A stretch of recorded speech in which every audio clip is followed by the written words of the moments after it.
Hi, I'm Dave, and you're listening to A Conversation with Angie and Mike, a podcast from Somewhere House, Somerset. Each episode, we meet people with inspiring stories, from local community groups to fascinating organisations, and explore how mental health has shaped their journeys. Somewhere House, Somerset is a small charity supporting people across Sedgemoor with counselling, group sessions, and community activities. To find out more or get involved, visit our website or email info@somewherehousesomerset.org. Let's get into today's conversation. Today we're joined by Caroline Glazebrook, who takes us into the heart of Chalice Well, a place steeped in history, healing and community spirit. Caroline shares the garden's unique role in supporting mental health, the restorative power of both sound and silence, and the importance of inclusivity and volunteer support. She also reflects on her personal connection to Chalice Well and invites us all to discover the tranquility and healing energy of this remarkable sanctuary. Brilliant. Well, thank you very much for joining us, Caroline. Would you like to introduce yourself and tell us a bit more about who you are, where you're from, and what you want to talk about? Sure. Well, thank you very much, first of all, for inviting me. I look after events and communications at Chalice Well, and it was through, I think, your conversation with my colleague Joanna about the new garden pass that we have at Chalice Well that we were reaching out to you to see whether any of the people coming through your organisation would really benefit from being able to come and visit the garden. So I think that's how we first knew about each other. So it's lovely to be here. Yeah, thank you, and thank you for that generosity, because it's a really kind gesture, and and because we're local, it's even nicer. So already people have said, "Wow, can I use that?" And yeah, you can go and use it. Enjoy. Yeah, it's really important for us as well to be able to invite more people and to make the garden accessible. I mean, it's not very expensive to come in if you just came in on a regular day tickets. It's just £5 to come in. But with the garden pass, which is like £22 a year, it's not dependent on a particular name. So anybody could use it as you're discovering. And it means that it's free entry 365 days of the year. And that makes such a difference to people to be able to come in and really be in those energies and that flowing water and the tranquility and the peacefulness that is really there. Do you like Chalice Well? I've been to Chalice Wells quite a few times, so I don't know that everybody would understand. I don't know if I've never been. So tell us more about what it is. Well, you must come. So it's really the oldest holy well in Britain. It's been there for thousands of years. It was sacred to the Druids, to the Celts, to the Essene community when they were living here. It has this incredibly ancient feel to it, and it is source water that is very rich in iron, so it's known as the Red Spring because it leaves red deposits as it flows through the garden. So it is this ancient holy well with a very beautiful garden surrounding it. In fact, there is about 4 acres that you can wander through and enjoy. So each place has a different feel, a different energy. Sometimes it's very sheltered, like this morning where it was raining. Sometimes you just want to be feeling that expansiveness that is also there. And it really invites people to come into a place of peacefulness. Each little place has a different feel. You can really go quite deep. Lots of people do come and just sit quietly or meditate or just listen to the water, which is something that is deeply restful and very healing. And it has this long association with the particular vibration that is held within this water. Many people over many, many years have reported it as being a place of healing. The founder of the Chalice Well Trust, Wellesley Tudorpole, talked a lot about the vibration of the garden and of the water. And he was I don't know if you've come across him, he was this incredibly visionary man. He was Victorian, he was writing prolifically and absolutely ahead of the curve. I mean, if you read his writings now, they are for our time of this awakening, of this time of remembering that we are deeply connected with Mother Earth, that we are deeply connected with the cosmic energies. And he was one of many Avalonians, they're called, of the people who were discovering kind of like star temples in the landscape and different ways of really receiving and remembering esoteric knowledge. And Chalice Well offers this place of refuge. It's called a living sanctuary. It's this place of just being able to be. So I really hope that you will come and visit now that you've had a little bit more about it. Definitely. So whereabouts is it? It's at the foot of the Tor. So Okay. if you went into Glastonbury and you were heading towards the Tor, you'd go along Chilkwell Street, and just before you turn into Wellhouse Lane, that's on that corner. It's really a 6-acre site, but it's kind of 4 acres that are really open to the public. It's because it has an orchard as well, which is where the amazing apple juice that we produce comes from. It has a cress field, which we open at Beltane on the 1st of May, which is an amazing event. In fact, we have lots of events that really help people to gather together as a community, but also to connect deeply with the energy of the earth and the changing seasons as well. Okay. Sounds really interesting. I think what's really interesting is, I mean, I don't live very far. I can see Glastonbury Tor from my house. Because you're in Wedmore, aren't you? Yeah, I am. And I've always seen it, and I love that. You can see all the leylands along, and it's a really nice look. But it's like, I'm not that far, and yet I know very little about what you guys get up to. And I think that's probably something that a lot of people don't know about.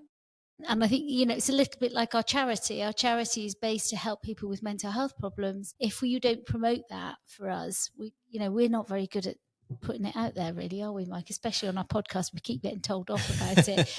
But Exactly. it is that kind of thing that, wow, where do you advertise what you do? Because I think that's something that'd be really valuable to us as well. Well, actually, we don't advertise really at all. People feel a call to Chalice Well. It seems to be people all around the world want to come to Chalice Well. It is something that is so resonant as a place that it's like most people, if you talk to them, will say, I just have to go. I have to go and visit. This place is on my bucket list. I must go. People make pilgrimages there for, Wow. even from Australia, even the furthest places people will come. But I think that from your perspective, I think it's doing what you're doing, which is talking about what you're doing and making the information about how you do help people with mental health just available. And there are so many networks now of people that are sharing information, which is, as we're moving more into the Aquarian age, this is exactly how it should be. Sharing and inviting people to come and experience. Because I saw on some of your podcasts that I saw that you're really setting up lots of places where people can come for free, really, and to talk to someone. And you must be finding that there is just this increase in this need right now, that people are feeling quite unstable sometimes and really needing that sense of something to anchor them or somebody to help them. Do you find that? We do. And I think what's interesting actually is the groups are growing. And we have loads of availability for the one-to-ones, that's the wrong way round for us normally. And but that's good, because we want the groups to grow and we want people to realise that there are people out there in the same position, but also are willing to help. And that's been brilliant. And I think with the drumming group, that's been an amazing circle that Mandy's created has been brilliant for that. So do people just come and drum and find that it's giving them a change of how they're feeling? Yeah. Is that what you find? Yeah, Mandy's a therapist, so she's also a counsellor by trade. So she doesn't do any counselling within the charity apart from the drumming group, and she runs a coffee and chat as well. Well, she runs all the coffee and chats for us. But it's that shift, isn't it? When you sit in a drumming circle, I don't know if you've ever done it, but it does that. It just does that, doesn't it? It offers that place of, I don't need to talk. I can express myself, and actually I become part of that wider group. And it's a lovely experience. And the only thing is, I feel you have to wear earplugs. Are they quite loud, your drummers? Sometimes they can be. You get the odd one that's really, really loud, and then you wish you had your earplugs with you. So, but it's interesting because we have there's a local drumming circle that we have as some of our events, particularly Beltane, which is the beginning of May, which is this big, exuberant, joyful, jumping the fire, leaving the old behind, dancing around the maypole, bringing in all the sense of fertility and good luck and prosperity and and connection with each other. It's a wonderful, really beautiful ceremony. And of course, it's ancient, it's been in these lands for a really, really long time. But we also have them at winter solstice, and they help to drum as we're calling in the different directions, as we're helping people to connect. And it's the rhythms, the different rhythms, that really bring people's connection so deeply into the earth is what we're really finding. And that sense of oneness, and it's like what you were describing, really, that way that people feel so much more connected when they are in that circle and drumming. So there's our ancestors knew the power and rhythm of the drum so well, and it's wonderful, I think, that we are remembering so much.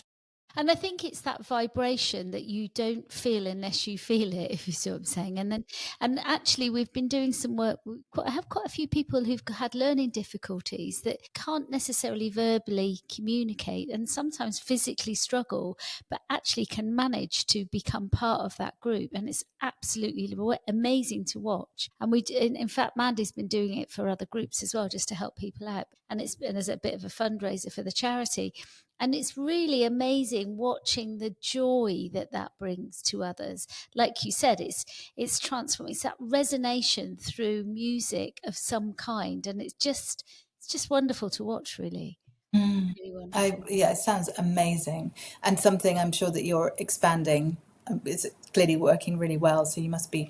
We're trying not to expand too much in that, because actually it's about losing that. It's not losing the vote. It's just we just don't know where we're going with it. It's still early days, really. It is really, that's it. And there's lots of organisations that are asking us to kind of go in there and do drumming and things like that with them, which is great.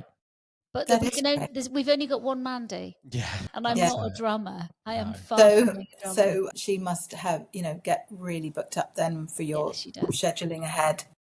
But it's a beautiful thing to do, and maybe it's possible to have a combination of some of those groups together at, in one time, maybe with a bit of extra support or something. But it's beautiful that you're doing that. Have you found that you've worked with other things, other rhythmic things or sound things, and found that that's been helping, like singing, for example, or chanting with people? We haven't with the charity, but I run a drug and alcohol rehab in Burnham-on-Sea, so we do and Mandy works for me there as well. So we do in the rehab, and it's brilliant. And I'm also I sing as well, so that was something that I've done for many years, and it's that there's no price to pay for that. I think it's just a beautiful art to bring together, and very often people feel very inadequate when we talk about singing, because they've got to be able to sing like an opera or whatever it is, but actually you can just have a voice. And I think sometimes that's what it does. It brings voices together. We do a lot of that as well. And there's also something very important that I think you're doing anyway as part of your work, is that you're validating people, you're giving them permission to be, instead of the judgment that so often goes with some of the issues that they're having. So the fact that you are offering singing for anybody without any sense of, well, you have to be good at it or not, it's like it's just beautiful to do that, because I think there's something so important about the way that sound changes. It changes how we feel, how we are. And if you are noticing that in the people that you're working with and finding that what are you finding? Is it that they become calmer or stiller or more centered? I think what we have to recognise in our work is that environmental, whatever, it doesn't matter whether it's about noise or what there is a level of noise element to that. It's that creation of place of safety where people can express themselves freely without feeling judged or without feeling controlled by another. And I think that's what we do as a charity. So I remember when I went to Chalice Well, and I haven't been for years, but I remember when I first went, and that sense of belonging to something that you don't know what you're belonging to. Does that sound weird? And in a sense, that I think that's what we as a charity offer, is that place of safety for people. It doesn't always feel safe because people are expressing some of their most vulnerable moments. But what it does is it offers that opportunity. People are expanding their knowledge of themselves as well as their knowledge of healing. Similarly to going to Chalice Wells, and you get that person that cries, and they haven't got a clue why they're crying, but the fact that they do. And it's that freedom to express yourself in whatever element you are in. And I think we've got a lovely little cabin down at Tesco's car park in Burnham-on-Sea. And it's sat there, gosh, I can't remember how many years we've had it there. It must be about 5 years now, I think. think Possibly it's longer than that. And we've had this, and Tesco's kindly allowed us to have it put there, and it's brilliant. Do you know what? It's a little old portal cabinet. It's not a great fancy old thing, but there's a lot of healing that occurs in that building, and you can feel it when you go in. You walk in, and it's like you don't even know you're in the middle of Burnham-on-Sea. And there's a sense of calm, isn't there, when you walk in? Yeah, and there's no lights in there, so we've got to take everything on a solar thing or whatever it is, and it's just a sense of peace. And I think that's the same as certain music, certain talents, certain experiences. But also, there is such a beauty in silence. And I think having a place where it's just quiet, you just pick up the resonance of that kind of environment in which you're sitting in. And I think that's what we do really well in the charity. That's really beautiful. I agree with you about silence. I think that is something which is profound and gives this sense of just being able to be and letting everything else that is crowding in terms of thoughts or pressures of some kind just to become soft. And actually at Chalice Well we have, you may remember hearing it, there is a bell at midday and at 3 o'clock in the afternoon, and it sounds the beginning and the end of a minute of silence. Okay. And you sometimes see people in the garden who know what that is, just stopping their whatever they were doing and just going into just this moment of peaceful interior silence. And it came about because you may have heard of the Silent Minute, which was something that happened during the Second World War. It was actually started by Wellesley Tudorpole, who was the founder of the Chalice Well Trust, and it came out of his experiences during the First World War, where he was really guided to receive information that the angelic beings, au-delà as he called it, but on the, in the heavenly realms, they were willing to offer their support and their help really, and their healing and their peace, if people were willing to offer their love, really, their energy. And so what he wrote about it so much, and actually it did happen. It happened through the Second World War, and then it continued. And of course at Chalice Well it does continue, just really as a way for people to experience what the power of interior silence is. So he said that he really intuited that there were these amazing angelic beings that were receiving everyone, offering this sort of unconditional love just for that 1 minute, without any kind of sense of an attachment to outcome, without even thinking about where you want to send that energy. It's just like his words were, "Here am I, send me." It's that idea that you just lend your energy. And it's very Aquarian. If you think about it, we all just in that same moment just offer our love, really. And so he said that he intuited these cornucopia of angelic beings that were gathering this energy, fashioning them into these like light rods. I kind of see them as unicorn-like javelins, actually, and then throwing them wherever they are needed in the world. And so each time we have an event at Chalice Well, we have a ceremony and a meditation at the wellhead, and it begins just after the midday bell. So you begin with this minute of this, everyone collectively offering that, and the stillness that happens, that sense of connection that happens both with each other but also with the place, with the water, with the trees, with the earth, is really incredibly beautiful, transformational. So I think that that's what you were really describing, is that it's for the people that you are working with and helping so much, that it is giving them a really easy tool to use. It's just choosing to be softly silent for a little while. Yeah. And you say that when I was out in Thailand, and I think it was 3 o'clock, I'm sure it was 3 o'clock in the afternoon. At 3 o'clock in the afternoon, the whole world stops in Thailand, and they take a minute, literally, they do a minute silence, and everybody just stands there and just takes that quiet time.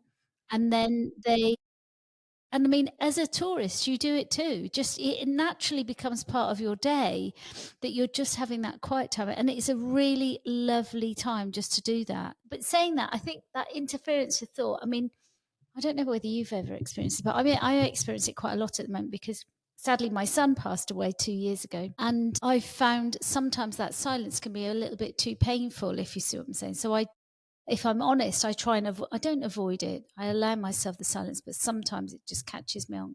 And I think that's a lot of people experience that. It's that emotional journey between allowing yourself to feel, but also being part of something bigger, if you see what I'm saying. Because very often it's that fear of being judged. If you're emotional about something, that people feel judged when they express that. So therefore they kind of hold themselves back. Or they put music on or a book to listen to or something to interfere with that emotional journey. That's almost their form of the silence, isn't it? Yeah. I think that's sort of, I can relate to that. So completely quiet, I'd find a bit eerie and a bit kind of bizarre.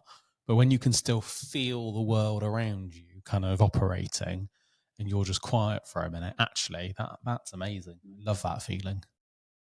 Or if you've got some quiet music on or you're reading or whatever, it's silence, but it's a different type of silence, I think. Yeah. It means something different to everyone, doesn't it? Yeah, and also I think it can be very different from meditation, you know, because it is just a minute of being still, really, and just it's really allowing yourself just to be. And I really hear you, though, about some people will find that difficult because then the thoughts that they're trying to avoid kind of crowd in. Yeah. But maybe, you know, somewhere like Chalice Well would be good because there's this constant sound of the water flowing. It literally flows from the well down through this beautiful waterfall in this sort of little natural glen, and then down through underneath the massively ancient yew trees that are the guardian yews, symbolically an entrance to Avalon.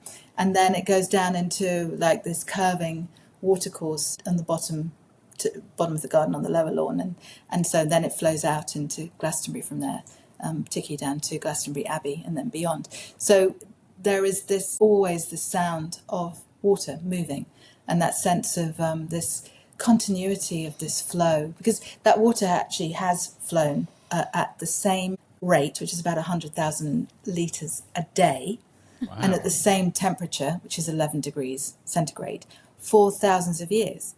And when you just begin to think about that, you're thinking every day, if we think about it in just, you know, in the time that you spend there, a few hours maybe, if you think about how much water is just constantly flowing, and then you imagine that over a year, and then you imagine that over 10 years, and then you imagine that over 100 years. This has been there for thousands of years.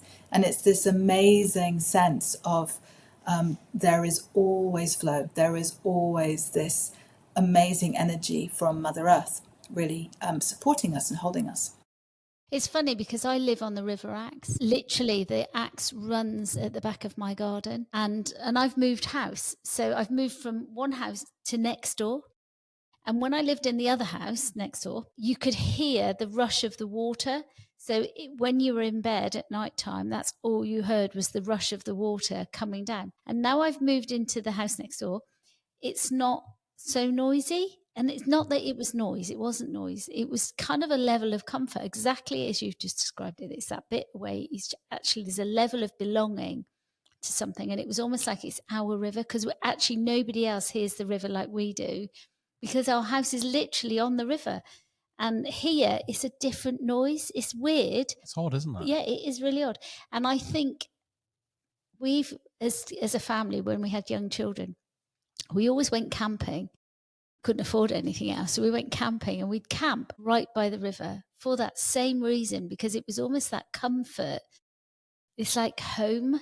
The sound of water feels like home, and people go, oh, I couldn't live without. Oh no, I couldn't live without it. I think that's the bit that you just can't live without it. And I think sometimes people don't appreciate that. It is a sense of belonging to something. And when you're there and touching and feeling and being part of that, it is really, you are part of nature at that point. And it is lovely. Yeah.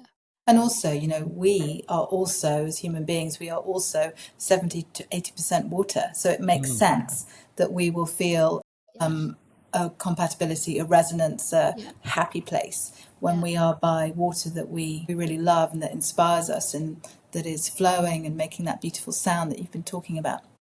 We're sat in the kitchen at the moment at my house, and if we look out the window, both of us, well, there's 7 little puppies running around. Dave is out there managing 7 little puppies, which is a great distraction, I hasten to add. But we've got this apple tree, And if you pictured an apple tree, a perfect looking apple tree is just sat there, isn't it? It really is, yeah. You're talking about nature, and it is absolutely beautiful.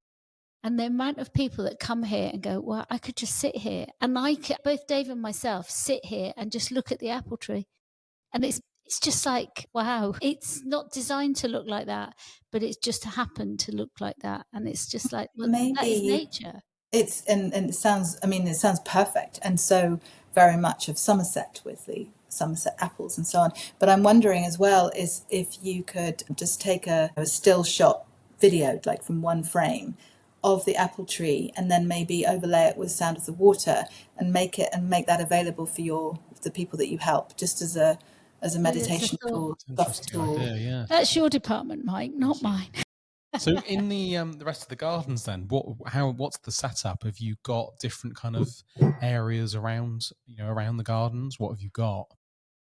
So when you come in, so first of all, you walk up this path, which is called the pergola path, which actually has this huge white wisteria over it, which in May is amazing. It's full of bees. It has this amazing scent. And you come in and you actually are walking past quite a few ammonites. And they were all discovered at different times in the garden when bits of landscaping were being done. But they come from the time when Glastonbury was Avalon and it was the island, really. So everything was underwater because ammonites, as we know, are the water creatures. That's really amazing. And when they were discovered, they've been placed either into paths or into walls. So you see quite a lot of those.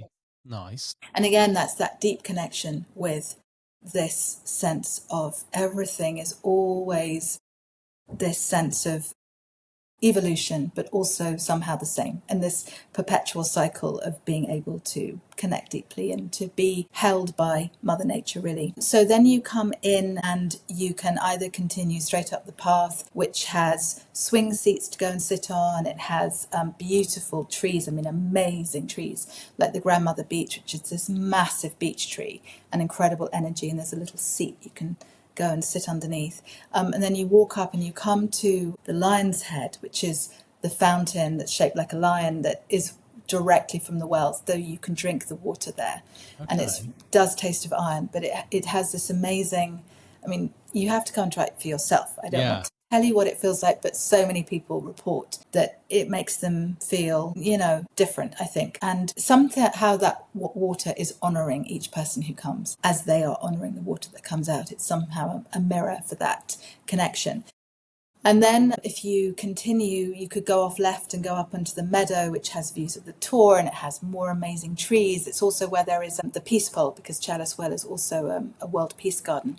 So that's in there. Or you can continue straight up and you come to a beautiful iron archway that leads you into the sanctuary, which is where the wellhead is. And you go down a few steps and then you can sit on these circular wall around the well. And the well is open. It has a beautiful lid with ironwork that is the Vesica Piscis. There's the two intersecting circles with the kind of elongated almond shape in the center, which is the Vesica. And it's the symbol that you'll see throughout the garden. And it's a union of the divine masculine, the divine feminine, heaven, earth. It is really a way of unifying what appear to be apparent opposites, but of course are very complementary opposites. And that symbol is sacred geometry. It's seen in lots of different places, but it is the symbol that was really intuited for Chalice Well quite a long time ago, and that's where you see it. And that place is underneath a canopy of laurel trees and yew trees, and so it doesn't really matter if it's raining, like it was this morning. We had a meditation there this morning, and it did rain a bit, but it always feels like you are really held there. And then you can from there continue round into the meadow, and then you can come back down again, and then the guardian yew trees that are on the lower lawn, really, they are just apparently father and son yew trees, but they are so old, I mean really old, and it is symbolically the gateway to Avalon. So it's this within the garden, there's you can visit it as it's a beautiful garden, how lovely. You can visit it as this holds myth and mystery. You can visit it as I just need to be here for the stillness, for my well-being. There are so many ways that you can connect with the incredible place that Chalice Well is. And then there is, the water that you can follow throughout the garden, and everyone finds the place that really resonates for them and feels good. And sometimes that's dependent on the weather, sometimes it's dependent on the seasons. There's also a physic garden with medicinal plants as well. So, there's lots to discover really, and to feel that you are really connected. There's also a really brilliant shop that has amazing books, loads of oracle cards, things that really help deepen your connection with that place, and it's very, very popular. And then we also run events. So the events are always free of charge for people to come in, and we are really connecting with the wheel of the year, when the seasons are turning, when things are happening. The next one we have coming up is autumn equinox next Monday. And that is for really honouring the still pause, actually, again, this sort of sense of stillness, while we are also giving thanks for nature's abundance, because it's the time of the harvest and so on as well. So there is really something that will resonate with your heart. And of course, it is the heart chakra of the world as well, as Glastonbury is. So what's your connection, your personal connection? I mean, how did you get kind of involved in all of this? Well, I'm originally from London, but have been in Somerset for quite a long time. And I remember the first time that I went to Chalice Well, because I'd heard about it. And I went in, and it was this feeling of home, which is a feeling that so many people talk about. There is such a resonance, I think, for so many people. It's that sense of being called, that it's somewhere that is, you just have to go to. It's like a magnetic pull. And I really loved it. I mean, it was just this place of tranquility, of beauty, of a sense of being able just to let everything calm down into a rhythm that then seems to almost go inwards and then expand again. It's somehow very cosmic. And so I was doing something else, but then I think I've started to volunteer for a few things. I have a background in events and marketing, actually, as you might have guessed. And so it's it began like that. I just got to know them, and then after a while, about 8 years ago, actually, a job came up, and I was like, yes, okay then. So I've been working there for a while now. Long time, yeah. And we have a very beautiful team, which is built on the idea of a circle, really, so that everyone feels included, and it's a very much place that we discuss and we have ideas, and everyone is welcome. That's the idea, really. It's a very welcoming place, and that, I hope, is how everyone feels when they come. They feel welcome. They feel that it is somehow a place that can live in their hearts, and somehow they are part of something. We see it really strongly when we have these gatherings of hundreds and hundreds of people that come to our events, and they are just real heart connectedness as we are all gathering to honour the particular time of year and what we are doing together as a community. It's funny because I was talking to somebody just before we started recording about that inclusion rather than exclusion. And we very much work in the team about everybody has ideas, and we bring those ideas together and we make a decision as to where we're going to go forward. But there's no hierarchy. Obviously, somebody's got to sit and hold the responsibility at the end of the day. There always is going to be that one person that holds that, or indeed two. But it's like, and one of the comments that was made was, well, why would you let them know everything about your business?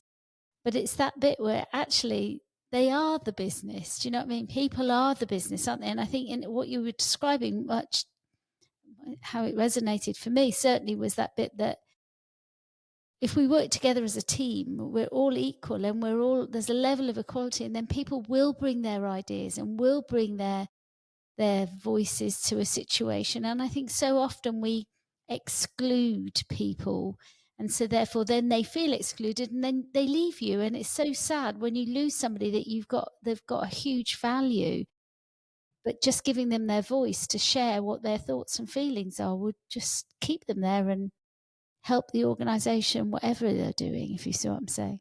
Yeah, and I think that from some of the things you were saying earlier about the way that you invite people in to, whether it's to come and have a chat and with someone and some cake or some tea, or whether it's to come and do drumming, or whether it's to do singing somewhere, it's the sense of everyone is so welcome without judgment, and that is something that is really important, I think, whenever we're working in this Aquarian way of inclusivity, that everyone has a voice, like you say, and value. And that is, and it's about that, the respect for that, you know, and that the sense of like namaste, of honoring and seeing and recognizing the light in each person. And that is something clearly that you are bringing to the work that you're doing in the charity. And that's really beautiful. I hope that you're talking lots about that, because it's important. I think we're a bit rubbish about talking. We don't actually. I do go out and do quite a lot of talks to various organisations, and we do talk about the value of what we do. But I think also because we're a very small volunteer team, you know, we've all got our day jobs. Actually, it's not something we're able to do perhaps as much as we would like. That's probably a fair comment. So have you got a fairly big team of kind of gardeners and maintenance people, or it's a mixture of the two words together? Yeah, we have. Yeah. We have. I mean, it's lovely because it feels like, you know, the garden is really held, and the head gardener, he really communicates with the garden, so he will listen to what the garden wants, and then he can act accordingly. That we have a policy of no dig, and what that has done for the last couple of years has increased the number of insects and pollinators incredibly. It's now a real place of special interest, really, to have. We've got dragonfly, different species. We've got the bees and pollinators and butterflies. And actually, a lot of the planting has been to have herbs in throughout the flower borders, because the herbs are what the pollinators want. And I remember seeing just a few weeks ago, actually, oregano, once it had flowered, was a magnet for about 50 butterflies. It was just incredible. And when you see, I think one of the things that as a visitor you see is that that's how it can be done. So it inspires, I think, people to have that sense of how they look after their own garden or their own wild spaces, and just that sense of how everything is connected, everything is important. There is such a cycle that is intricately linked between all the different species, you know, the earthworms and the snails, everything. I mean, much more than I know about, really, but I can see it. I can see it in action, and that's amazing. And then we have people who, you know, we have a retreat house there, which is a grade 2 listed, really beautiful, kind of slightly quirky in its layout and things, but this amazing energy of welcome. And so we, in addition to the garden pass that I mentioned at the beginning, which is like this free entry during the year, there is also an option to become a companion of Chalice Well. And it gives you also free entry during the year, but it gives you more benefits as well. So, for example, you can book to stay on retreat at the retreat house. You can use and hire the meeting room that we have, which is a beautiful oak framed, full of light and views of the garden building. You can also have a private access, which is time before the gardens open or after the gardens have closed. So there are these additional things, plus there are meditations just for companions, and there's also a Facebook group which is just for companions as well. So there's a special day in June, beginning of June, which is a day where we have a marquee in the garden by the water, and we have these amazing speakers coming and talking about different things that are inspiring, plus a lunch, plus a band, plus some workshops. So, you know, there are lots of things that people have as additional benefits when they are a companion. But staying in the retreat house gives you access to the gardens and to the well when everyone else has gone home, and that's really beautiful. So we have a whole team that the housekeepers that look after that place with such reverence and deeply honouring. We have our essences teams. We make vibrational essences with the Chalice Well water and the different plants, or the energies and the vibrations in the garden. And then we have all of the reception team, the operational team. There's, you know, obviously the shop team as well. So it's a quite a small team, really, but it's one that seems to work really well and helps everyone who comes in to have the experience that they want to have when they are visiting. That sounds really good. Are they a mixture of paid and volunteers, or is it a different? That team that I was just talking about, that's like the staff team. And yes, we do have volunteers. So we have volunteers who come and welcome people in the gatehouse, which is like the ticket office. So it's like a, you know, sort of a garden hut, really. But it's really nice as you've come up the pergola path, and then that they are the people that welcome you and will help you to explore the garden and to be... Sorry, that's your my cat. Yeah. Darling, come. Somebody wants a cuddle. She does. I think she just demands something. I tell her sometimes that I have important things to do, and she's like, "Yeah, but I'm so much more important." I'm more important than that. I have it with my She dog. can come on. You can pick her up if you want to. Don't Well, mind she her. doesn't. She's not really into that, but I'll Isn't see what she? she wants to do. But she. So I think that. But so volunteers are really important, and we really value them. And when we have events days, then we have people also helping with that, and we have refreshments team as well. So, it's lovely to bring people in as volunteers as well, because. And actually, it's really interesting that a lot of the staff began as volunteers. I mean, I bet. at least half of our current staff team began as volunteers. So, Do you find it quite easy to find volunteers, or is that a bit of a challenge? I think we do find it quite easy. I think just because it's Chalice Well, and we have a woman who looks after that process, so people can apply. In fact, on the website, there's information about it, and you can just send in a form, and then you can come in and meet and see if it's for you. But it's something that we really honour the volunteers by giving them a little gathering and party twice a year to say thank you. We give them training on different things in the gatehouse, and we just try and make them feel like they are part of the team, because they definitely are. Well, without volunteers, I think most of our charities and various things like that wouldn't exist. Yeah. And also it's lovely for some people to have that opportunity to learn something or to experience something as well. So I think it's also, what I like about it is there is a flow between the two. It isn't too really one-sided. It's everyone gains something out of it. It's a sense of belonging as well for some people, and I think that's what's really important. And I know, we are ran on volunteers apart from our counsellors. They're the people that we pay them, but everything else is done by volunteer. Well, there's not a single person that takes any money at all, do they? They don't even take expenses when they're trucking around the countryside and whatever. And I think that's really beautiful, that people want to give back unconditionally and give their time freely. And we're really grateful for our volunteers as well, aren't we? We are. Really grateful. And we do offer, so. Similarly to you, we offer them training, and a lot of them take up on it, and they then become professionals, and it's brilliant. I love it. And we do the same in the rehab, actually. But that idea of having it on the website we haven't done that, have we? Perhaps we could do that. And we could, yeah, it's a good idea. It's a really good idea to so thank you for that one. We do appreciate that. So do you actually live in Glastonbury? I live in Wells. But I think Glastonbury is one of those places that they say, it's great to come into, not so great to live in. I have lived in Glastonbury as well, but Wells is really the place that I deeply love. No, I don't blame you. I think I wouldn't live in Glastonbury either. I like Wells, but I'm lucky where I live. I'm very, very fortunate. I'm not saying Glastonbury's awful, but if it suits you, it suits you, and if it doesn't, it doesn't. So are the gardens open? You mentioned the gardens are open all year round. Do you have specific days that you're open and times and things, or?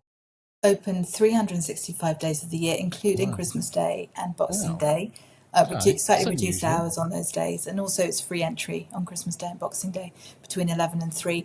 But it's every day.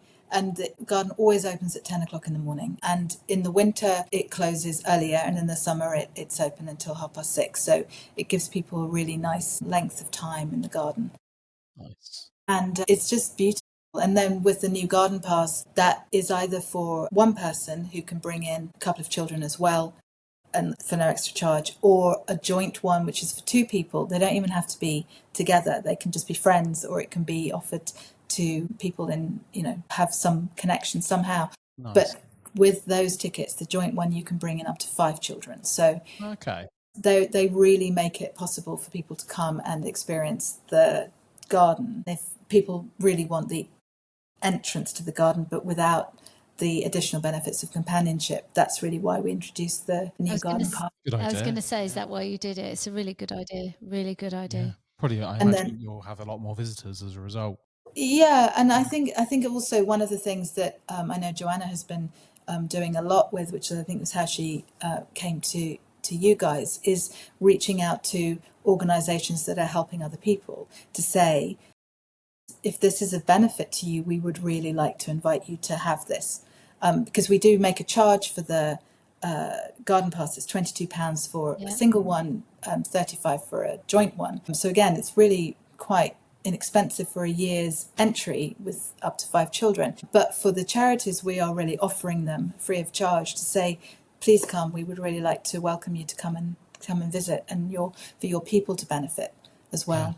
But I think that's a really generous. I think we could all do that, couldn't we? It's a little bit like, I mean, we often do an afternoon tea in my garden, and it's like, it's just nice to do things like this. It's nice to share what you have, and Absolutely. It's like, you only keep it if you give it away, really, don't you? And that's the thing. And I think that's the beauty of organisations doing that, when they do share what they've got. And I think it was really kind and generous of you to offer that.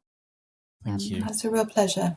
We do appreciate it. So how do they get in contact? Like, what's the Facebook? What's your handle? What's all of that kind of stuff so people can get in contact if they wanted to?